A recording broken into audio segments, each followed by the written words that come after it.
Je vais tenter de vous parler de mon travail, donc qui se situe un petit peu comme tous les travaux qu'on a vus ici entre l'art et le documentaire, et qui s'attache plus précisément à la maîtrise des territoires, au mouvement de population, à l'économie, puis au travail. C'est un travail qui accorde une certaine importance à l'espace et au temps, et aussi au dispositif de mise en place dans l'espace. Je vais commencer par vous parler du film qu'on verra ce soir. Ensuite, j'essaierai d'aborder quelques projets. Un projet qui s'appelle De Port-Blair à Port-Blair. Je passerai rapidement sur un projet qui s'appelle Sud Schengen, qui est plus lié aux flux migratoires. J'essaierai aussi de parler de Déplier, qui pour moi est c'est une exposition qui a eu lieu en 2011 au Centre d'Art La Criée à Rennes, et qui est quelque chose qui cristallise tout de même pas mal des problématiques de mon travail. Et ensuite, je vous parlerai, si j'ai le temps, d'un projet qui est toujours en cours, qui s'appelle Airform Western. Et enfin, j'aimerais vous faire part d'une petite découverte au sujet des Frères Lumière, qui m'a beaucoup intéressé lors d'un workshop à la Aide à Genève, et qui fait écho à notre semaine de travail. Alors, tout d'abord, le Vasanti Vanity Theatre. Donc, je commence par celui-ci tout simplement parce qu'on va le voir ce soir. C'est donc une installation vidéo sur 3 écrans. Bien évidemment, ce soir, on va le voir dans un dispositif complètement différent puisqu'il s'agit d'une version monobande. Donc, pour moi, c'est vraiment la première fois qu'il sera montré comme ça. Je ne suis pas très chaud, pour être clair, tout particulièrement parce que le dispositif mettait en place en fait des stratégies qui contrecarraient un petit peu les stratégies du documentaire plus classique. Je permettais dans cette disposition tout particulièrement au spectateur d'opérer lui-même son montage, tout en simplement se déplaçant entre les 6 messes qui sont placées de manière oblique comme ça dans l'espace d'exposition. C'est un travail dont l'enjeu... donc c'est un travail sur la démolition d'un cinéma en Inde. L'enjeu premier reste c'est vraiment les gestes du travail.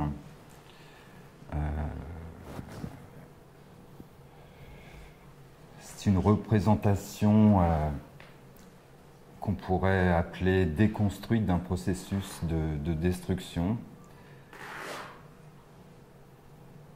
Et c'est une manière pour moi de mettre en place, en fait, de mettre en image quelque chose qui est très invisible, puisqu'il s'agit en fait des investissements, donc ça se passe en 2008, des hedge funds en Inde.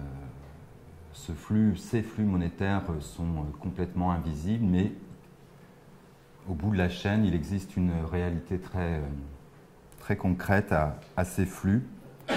À cette époque, les hedge funds investissaient énormément dans l'immobilier en Inde, donc ils cherchaient absolument des terrains à acquérir.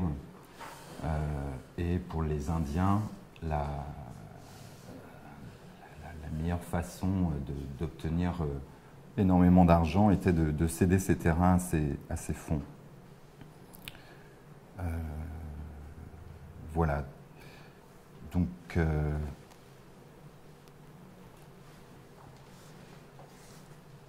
le rapport au travail donc, de ces ouvriers sur ce chantier m'a beaucoup intéressé, puisqu'il était à la fois très très attentif et très détaché. Je suis resté 5 semaines donc, avec eux.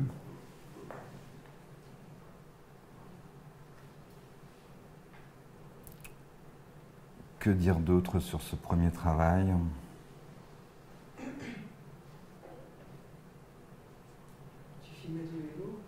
Je filmais tous les jours, oui. Ouais. J'ai filmé, quand vous verrez le film ce soir, vous comprendrez pourquoi j'ai besoin de beaucoup de rush, parce que ce sont de très très longs plans qui s'entremêlent comme ça et qui laissent beaucoup de place à l'interprétation. Et voilà un petit peu. Alors je vais tout de même vous faire voir un petit extrait, parce que peut-être qu'il y a des gens qui ne seront pas là ce soir. Donc la durée totale donc en version monobande est de 43 minutes. Donc chaque écran a une durée, enfin chaque projection sur les 3 écrans a une durée d'environ 13, 14, 15 minutes selon les... Donc une des strates de ce projet, c'est aussi on pourrait dire un film de dot, dans le sens où quand j'ai travaillé donc à l'intérieur du cinéma, j'ai retrouvé des bandes, des bandes qui traînaient dans les gravats. Et j'ai appris, en fait, en discutant avec le propriétaire du terrain, qu'il vendait ce terrain parce qu'il avait, entre autres, 3 filles à marier et que les dots sont excessivement chers pour les femmes en Inde. Et à cette époque aussi, vraiment pour la jeunesse, enfin pour les jeunes Indiens, la question du mariage arrangé ou du mariage d'amour était vraiment omniprésente dans les discussions. Et donc, de temps à autre, dans le film, viennent j'ai intégré donc ces films, ces bandes de films qui parlaient, entre autres, d'un mariage arrangé, donc un film de fiction, qui donc s'insère entre certains plans de la démolition du cinéma. Voilà, pour le film de ce soir.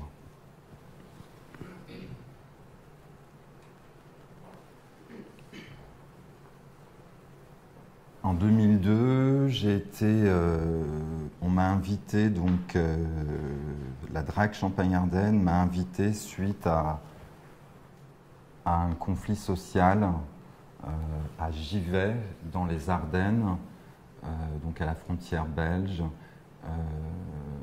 Donc c'est le conflit social de Celatex. Donc c'était une entreprise qui fabriquait de la soie artificielle.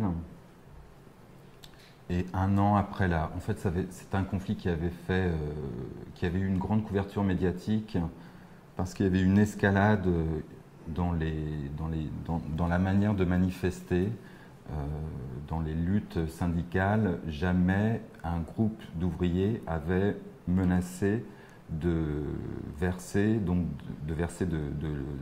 des produits chimiques dans un fleuve, donc de polluer un fleuve. Et tout particulièrement, ce fleuve était frontalier à plusieurs pays. Beaucoup de médias étaient arrivés. Et donc un an après, les autorités politiques ne sachant absolument pas comment gérer les choses, par désarroi peut-être, ils invitent des artistes à intervenir dans le quartier. Donc je suis resté en résidence quelques semaines là-bas, et très très rapidement, assez vite, j'ai ressenti une espèce de colère vis-à-vis des pays émergents qui étaient systématiquement pointés du doigt comme étant le problème à leur situation économique. Et 2 années auparavant, j'étais donc à Port-Blair, qui est sur les îles Andaman, qui est un territoire aussi très singulier, qui est donc plus proche du Myanmar, de la Birmanie que de l'Inde, et qui est un pays, un territoire qui a la spécificité d'être habité par différents peuples d'Inde. j'avais donc rencontré et travaillé avec un petit groupe d'agriculteurs, entre autres M. Menak Shigundaram. Et en fait, je m'étais intéressé tout particulièrement à leur travail parce qu'à cette époque, à la fin des années 90 et au début des années 2000, les petits propriétaires terriens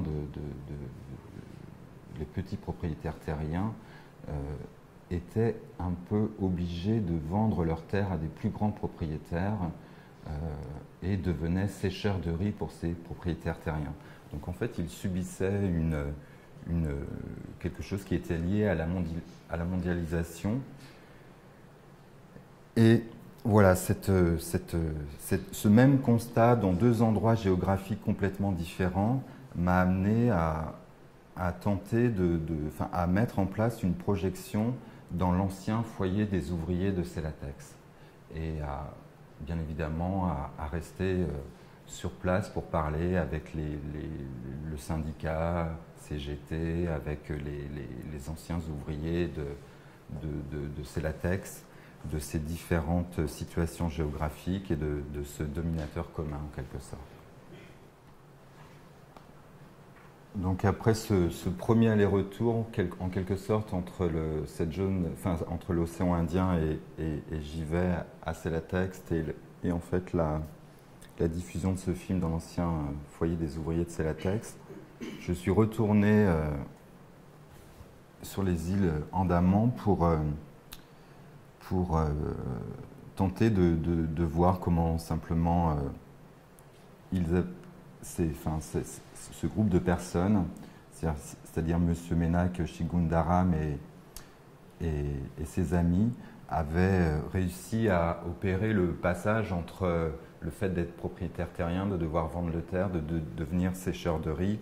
Et quand j'avais filmé ces images, il m'expliquait en fait que cette activité ne suffisait pas à survivre.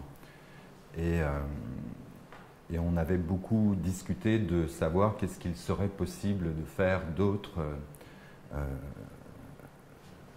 Qu'est-ce qu'il serait possible de faire d'autre. Et donc quand je suis retourné... Quand je suis retourné...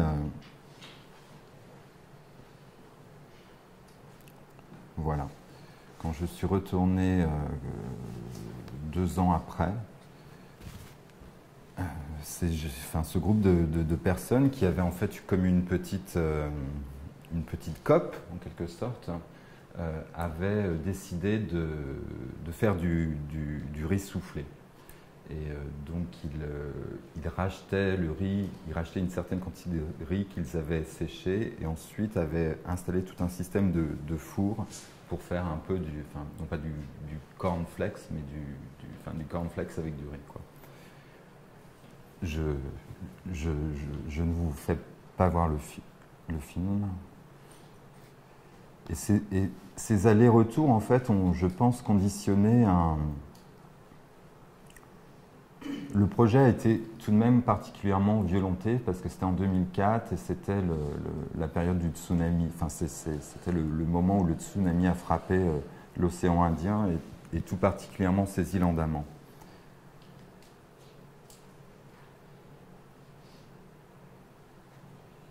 Je suis obligé de passer rapidement sur toutes les différentes choses qui ont eu attrait, non pas à la continuité de la survie économique de ce groupe, mais à l'arrivée du tsunami et ce que ça a engendré. Ça, je n'en parle pas aujourd'hui. Mais ces allers-retours m'ont particulièrement impressionné par rapport à des notions de frontières, tout simplement. Et en 2006, après avoir fait un premier travail tout de même sur Sangatte, qui était aussi l'enregistrement d'un plan fixe quelques jours après la décision du ministre de l'Intérieur de l'époque, qui était Sarkozy, d'avoir fermé et démonté en quelques jours, entre Noël et le 1er janvier, le centre de Sangatte. J'étais donc allé filmer quelques jours après la plateforme de béton nu. Et bien évidemment, à partir de ce moment-là, j'ai commencé un travail sur les flux migratoires qui a été déterminant. j'ai réalisé dans un premier temps une cartographie vidéo, une cartographie vidéo, mais très très précise, faite avec un GPS de manière très claire comme ça, des points de passage les plus médiatisés, les plus emblématiques. Donc on les voit là, Fuerteventura, Nouadhibou, Algeciras, Tanger, le détroit de Gibraltar et Lampedusa, Tripoli.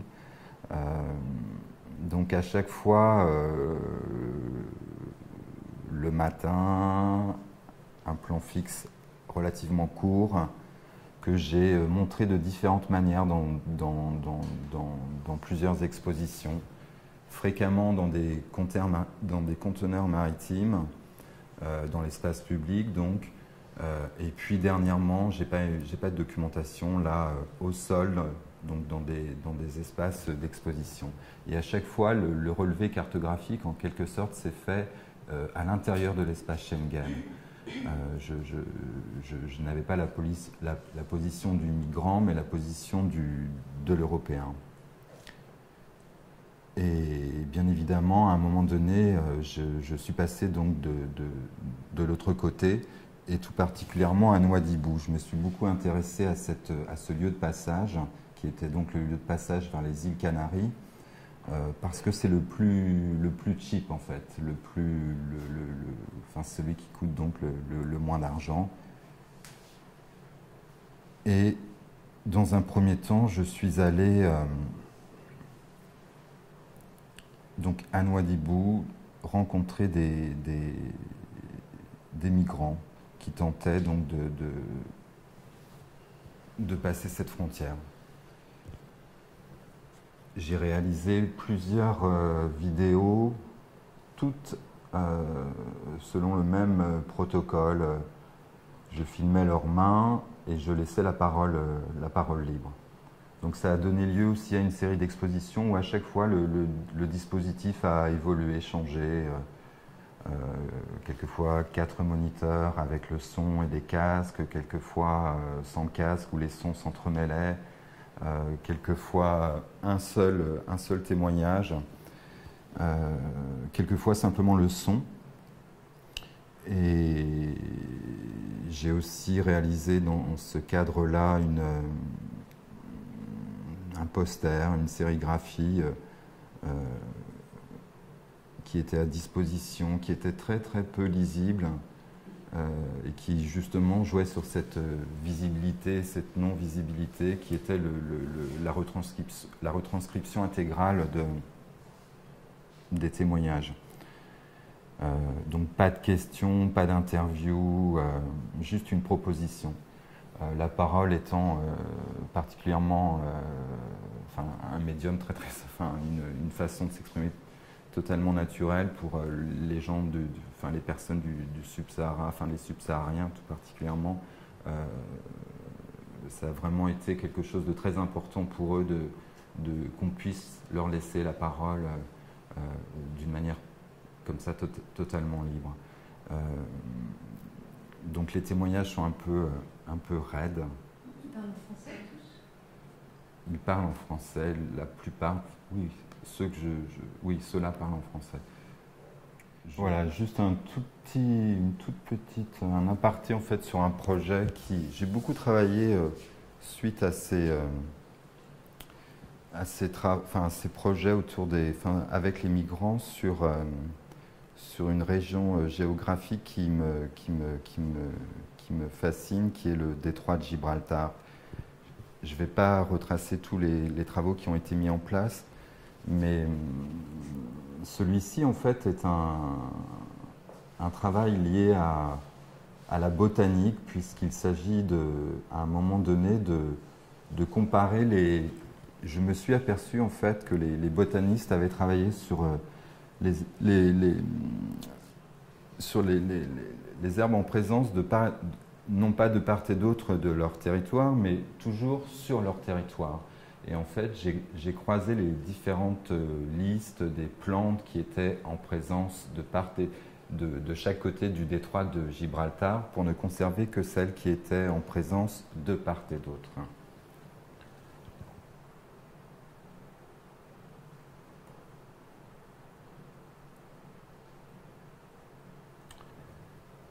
Donc voilà, ça c'est le projet de déplier, un des projets dont je voulais vous parler. Donc suite à ce travail sur les flux migratoires, je suis allé en fait à la ville de départ, c'est-à-dire là d'où partaient les pirogues.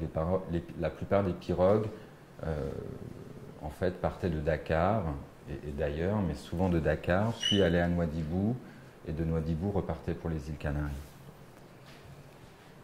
Et là, j'ai commencé à travailler à rechercher en fait les personnes qui avaient les compétences maritimes pour transporter les pirogues. Bien évidemment, c'était des marins.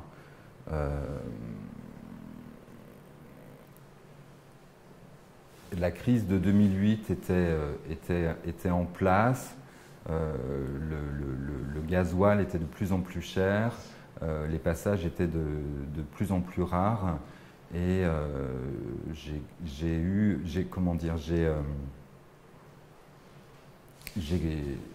me suis donc rapproché de ces pêcheurs lébous et j'ai tenté d'enregistrer quelques images de la frontière, enfin de la frontière maritime, de cet espace qui était traversé par ces migrants. Et je n'ai jamais réussi, en fait, du fait de la rareté des passages, je n'ai jamais réussi à m'embarquer en quelque sorte. Et puis au fur et à mesure, quand même, j'ai réalisé que justement ces passages avaient pu avoir lieu grâce à la compétence maritime des pêcheurs. Donc j'ai opéré ce détour pour m'intéresser donc à cette compétence. Et j'ai réalisé donc une première vidéo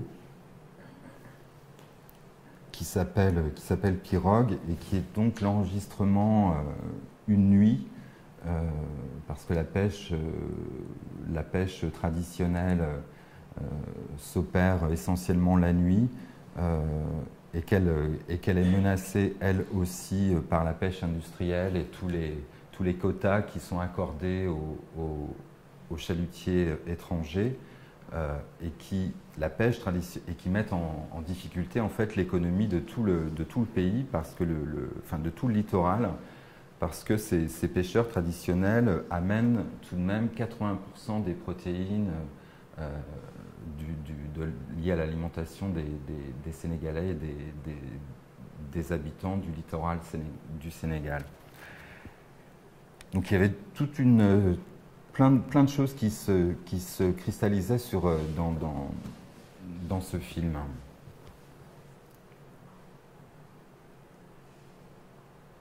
Donc ce film est un film qui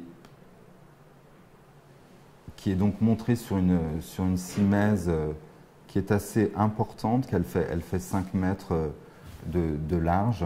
Et l'image est accrochée en haut de cette simèse et elle est mise en confrontation, en relation avec un très très court extrait vidéo d'un film qui s'appelle The Endless Summer, qui est un film qui m'a aussi beaucoup intéressé, qui était en fait le premier film de surf autour de 2 surfeurs californiens qui pour la première fois allaient en Afrique dans une espèce de mythe comme ça qui était de trouver la meilleure vague. Et l'image était donc installée de manière... l'image était basculée et venait jouer en fait avec ce film Pirogue. Donc.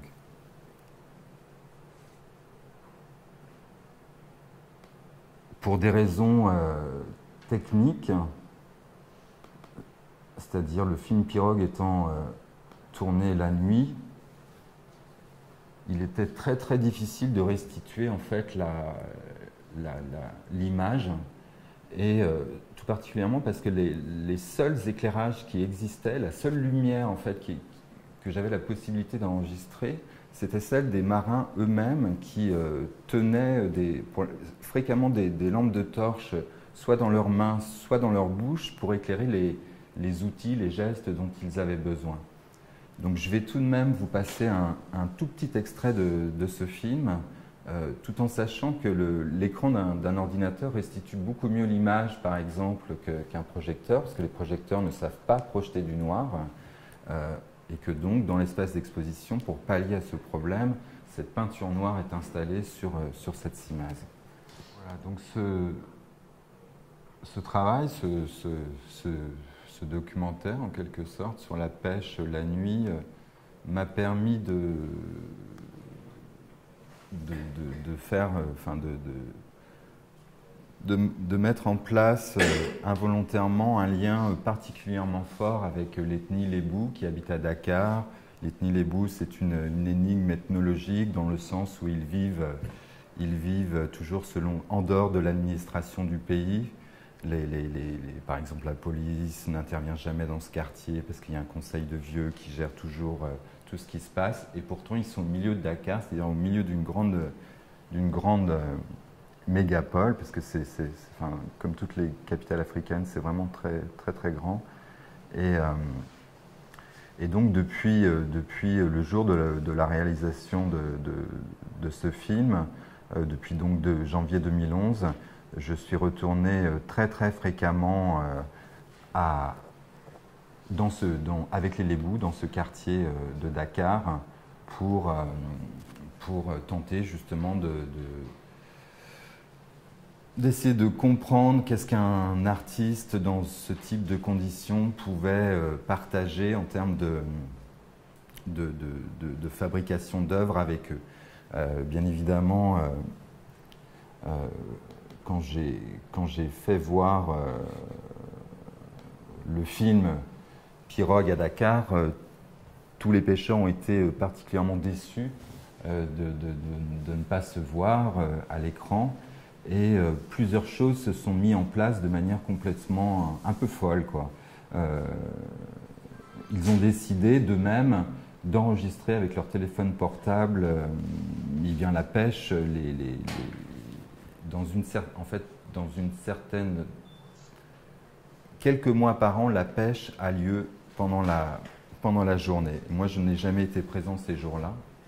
Donc, ils avaient enregistré donc des films sur leur téléphone portable qui montraient un petit peu la même chose que ce que je montrais, mais d'une manière, simplement avec la lumière du jour, et donc tous ces visages qui apparaissent et tout.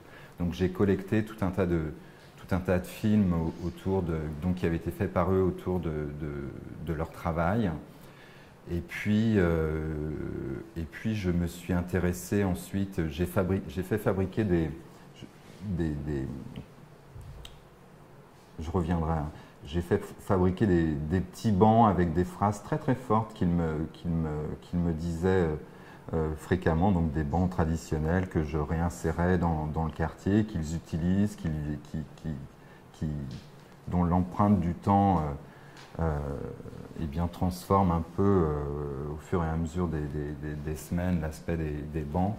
Et puis à un moment donné, je me suis intéressé donc à une architecture coloniale qui est donc ce quartier des Lébous est situé sous l'aéroport international, et à la fin des années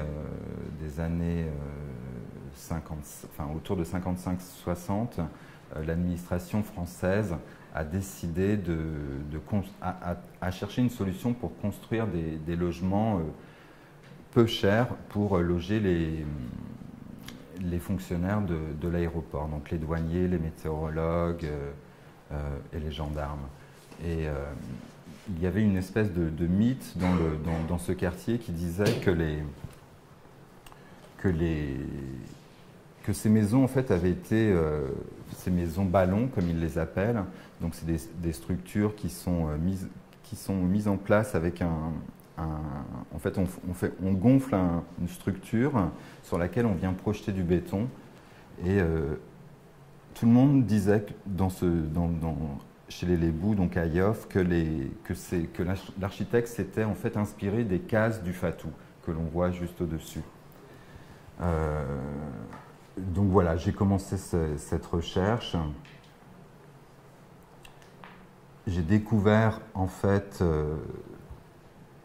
je n'ai pas découvert les maisons ballons sur le site même de Yob. J'ai découvert les maisons ballons à travers les statues Meurs aussi de Chris Marker et d'Alain Resnais, et un plan aérien, celui-ci, qui donc met en place, qui insère une actualité autour des maisons ballons et autour de cette construction, donc à proximité de l'aéroport. Et petit à petit, en travaillant sur ces maisons ballons, je me suis aperçu, j'ai découvert le nom de l'architecte, qui s'appelait Wallace Neff, qui était un Américain, qui construisait des maisons, en fait, des pavillons à Hollywood, qui étaient absolument pas... dont la quasi-totalité des travaux était absolument pas ressemblant à ce genre de structure, mais qui avait un projet un peu, non pas utopique, mais un projet secondaire qu'il avait envie de faire exister, qui était de construire des maisons très peu chères, très économiques, en cas de catastrophe naturelle ou de choses comme ça. Donc l'État français, en fait, avait commandé à cet architecte une série de, beaucoup, 200 à 300 maisons ballons comme ça autour de l'aéroport de Dakar, donc pour loger ses fonctionnaires. Donc j'ai réalisé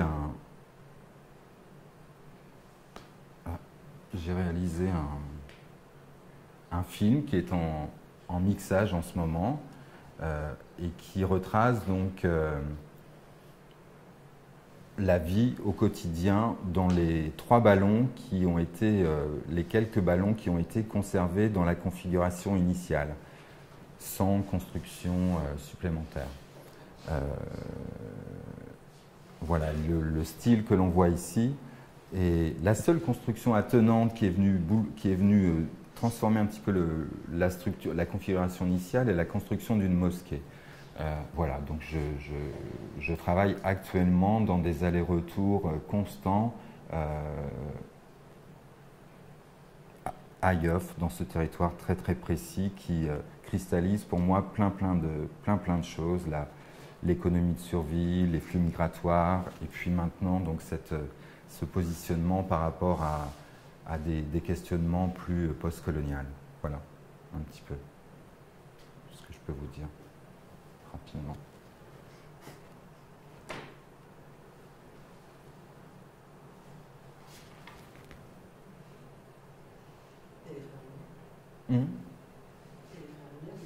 Oh, pardon. Donc pour finir,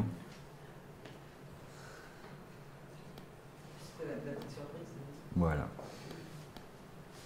J'ai découvert récemment qu'il existait 3 versions du premier film de l'histoire du cinéma,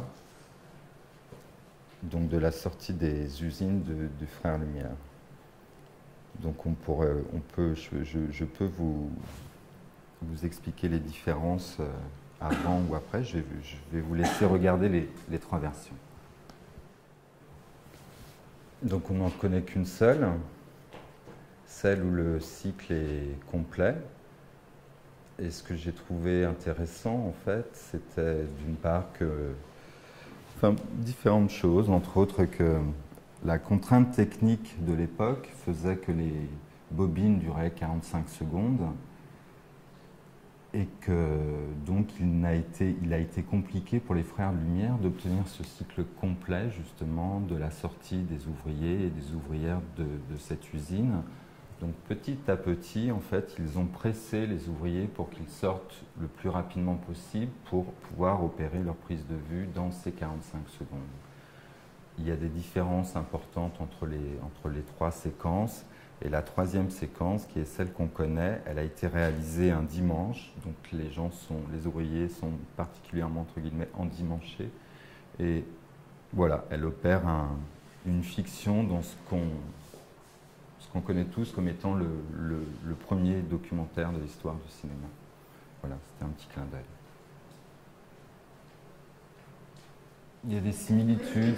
Quand on regarde attentivement aussi, on s'aperçoit qu'ils ont mélanger les différentes classes sociales, c'est-à-dire que dans un premier temps, les patrons, les dirigeants de l'entreprise sortent par la porte et puis petit à petit sont mêlés aux ouvriers. Il y a ce genre de petites négociations qui s'opèrent. Ton intérêt pour le plan fixe, c'est parce que des frères Lumière ou James Benning? Oui, ou Joris Evans, ou enfin tout particulièrement, oui, les pionniers en quelque sorte de l'image documentaire, oui, effectivement. Et puis maintenant, après, je pense que le plan fixe permet aussi au spectateur de lire son image, de lire l'image, d'avoir un espace-temps plus important, une attention particulière, une absence de stratégie de montage, ce genre de choses. Qu'est-ce que sont devenus, tu disais au Sénégal, que les personnes avaient fini par s'emparer, en ayant vu ce que tu avais fait, qui ne leur convenait pas parce qu'elles ne se sentaient peut-être pas représentées comme elles voulaient, de s'emparer de leur propre représentation. Est-ce que ça, c'est que tu sais, qu'est-ce qui met ça, je ne sais pas s'ils ont la jeunesse, qu'est-ce qu'ils en font? Non, non, il me les envoie régulièrement, j'en reçois toujours. Et en fait, j'envisage de les monter, tout simplement. J'envisage de les monter en connexion à un film qui a été réalisé, qui est une histoire assez singulière, puisque c'est quelque chose que l'on n'a normalement pas le droit de filmer, et surtout que les bouts, en fait, c'est une liseuse de Cory, c'est un petit peu comme une liseuse de Bonaventure, en quelque sorte, qui tire les cartes, sauf que là, elle lance les Cory. Et dans la religion musulmane, cette pratique est interdite. Et l'un de mes amis là-bas avait souhaité absolument un jour expérimenter cette liseuse de Cory. Et donc on a enregistré ce moment en fait où la liseuse lui prédit son avenir en quelque sorte, quoi. Et son avenir est le fait d'écouter ce que cette femme dit et de le comparer au quotidien enregistré par ces pêcheurs fabrique quelque chose qui est très intéressant. Donc il y a beaucoup de... C'est vraiment un projet en construction qui est loin de s'arrêter et qui va fabriquer, je l'espère, différentes pièces comme ça, qui apparaissent petit à petit. Pour un des projets, tu as parlé du fait que c'était via Chris Marker et puis cette vue aérienne que tu avais pris connaissance des maisons ballons.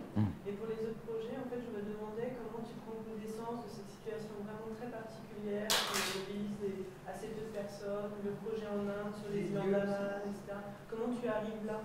Est-ce que c'est la presse qui t'informe, c'est t'entends quelque chose dans les médias? Ouais, essentiellement, il y a effectivement une envie dans mon travail de donner une autre lecture des événements les plus médiatisés. Il y a cette strate qui est là de permettre un autre regard qui ne soit pas celui des médias. Il y a un texte de Pascal Beau sur les nouveaux journalistes, un texte qui est déjà assez vieux, qui est un texte important dans mon parcours. Oui, j'ai découvert à la fois la situation des sécheurs de riz, celle de Nouadhibou, qui est aussi toute particulière à la lecture des médias. Ouais. Après, il y a des choses... voilà, si j'ai glissé de Nouadhibou à Dakar, c'est tout simplement parce que beaucoup des migrants que j'ai interrogés étaient sénégalais. Donc ça a opéré un glissement jusqu'à Dakar, aussi parce que c'est là que j'ai découvert que qu'un des lieux de départ était cette plage de Dakar. Est-ce que tu as longtemps eu la présentation de ton travail d'une forme textuelle ou comment est-ce que quels éléments en fait d'informations par rapport au contexte que tu présentes, que tu donnes? Alors ça dépend des pièces, mais par exemple pour prendre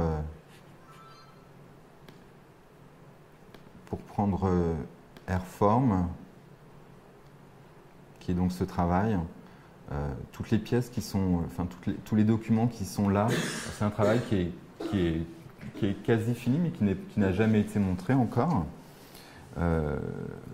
Donc ces documents sont dans l'espace d'exposition. En fait, je construis une structure qui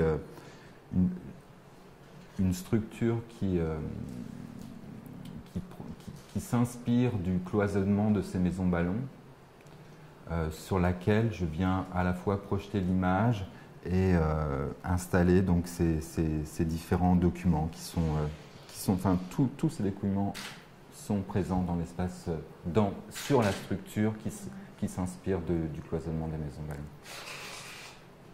Ça, voilà. Quelquefois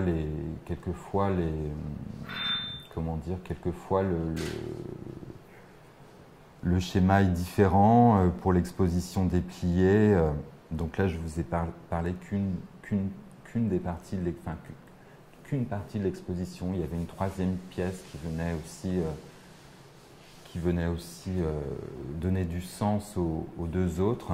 Mais là, il n'y avait par exemple que 3 films vidéo. Il n'y avait pas aucune documentation. Il y avait bien évidemment, comme dans chaque exposition, un dossier de presse qui était disponible et qui donnait ces informations. Des informations peut-être plus, qui permettent de souligner certains aspects du travail, d'éclairer les choix. Voilà. Mais il y a une grande liberté, je pense, d'interprétation qui est laissée aux regardeurs dans ce type de mise en place. Et quand tu vas travailler avec les personnes sur place, tu vis sur place dans les communautés ou tu... Oui, je vis sur place dans les communautés. Donc quand tu restes 3 semaines ou 1 mois, tu restes en permanence avec... Ça dépend en fait.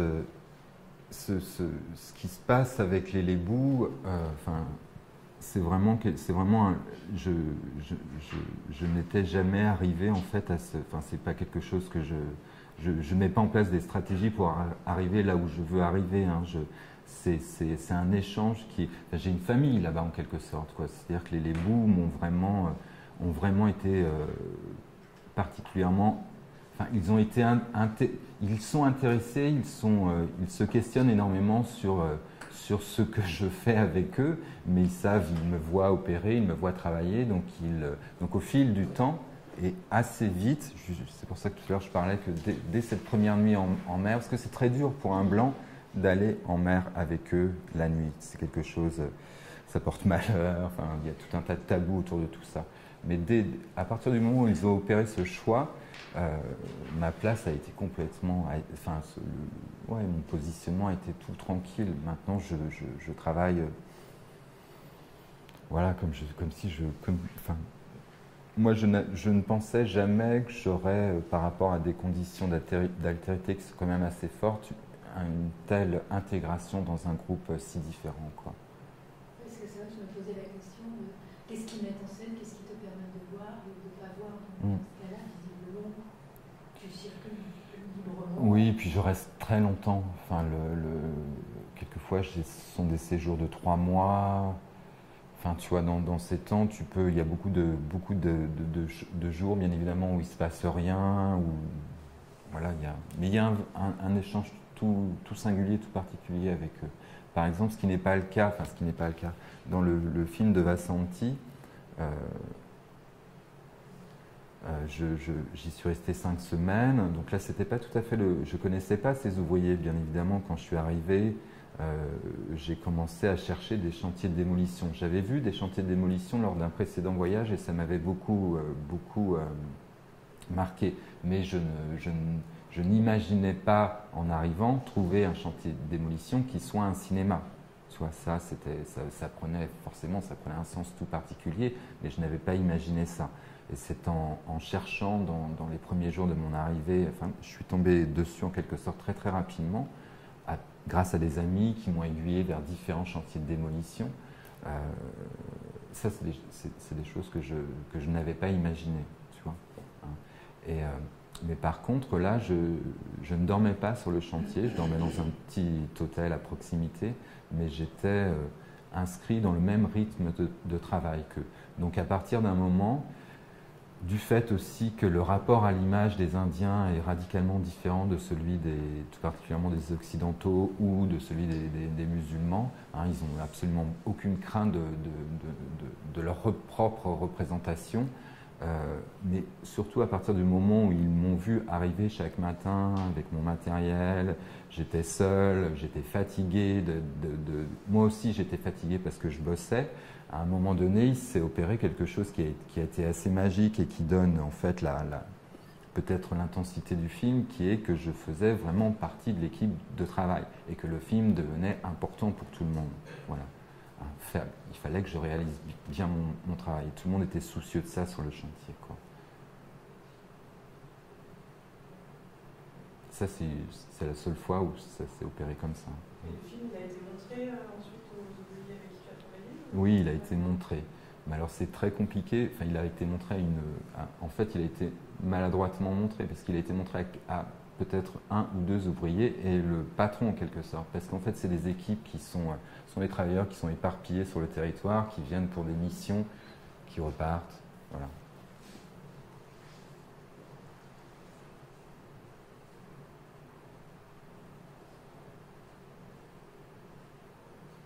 Or, les murs, c'est le projet que tu as mis en place avec. Ouais. Mais qui s'inscrivait dans la continuité du travail de cette vidéo Pirogue, qui elle-même était la continuité de Nouadhibou, en fait, tu vois, de ses entretiens avec les migrants. Ça te permet de continuer Là, ça m'a permis d'y rester 3 mois, justement. Et là, je suis retourné. Bon, là, c'est encore autre chose. Je ne vais pas aborder ça, mais je travaille actuellement dans le protocole des nouveaux commanditaires pour un film en Casamance. Et j'en profite pour justement à chaque fois passer du temps avec mes lébous de Dakar avant de faire quelque chose là-bas. Ouais. Mais oui, effectivement, dans la continuité du lien. Mais c'est pas un lien qui... Enfin, ce lien avec les lébous, il est tout naturel, quoi. C'est pas un lien qui a été... Il n'y a pas eu de stratégie en place pour le construire, quoi. C'est une grâce que de rencontrer à un moment des gens, ou tout particulièrement une personne qui devient un ami, c'est-à-dire c'est quelqu'un qui est inscrit dans une totale autre culture, qui fonctionne bien évidemment différemment, mais qui fondamentalement a des valeurs qui sont très proches des tiennes, donc ça devient quelqu'un de proche. Voilà, c'est ça, c'est juste ça la magie de ce type de relation. Hein, mais moi je voyage beaucoup, enfin c'est pas que je voyage beaucoup, je retourne fréquemment dans les lieux où je vais, mais ça m'est arrivé que 2 fois en l'espace de 10-12 ans, cette histoire, ce lien aussi fort avec une communauté. Hein. C'est tout. Hein.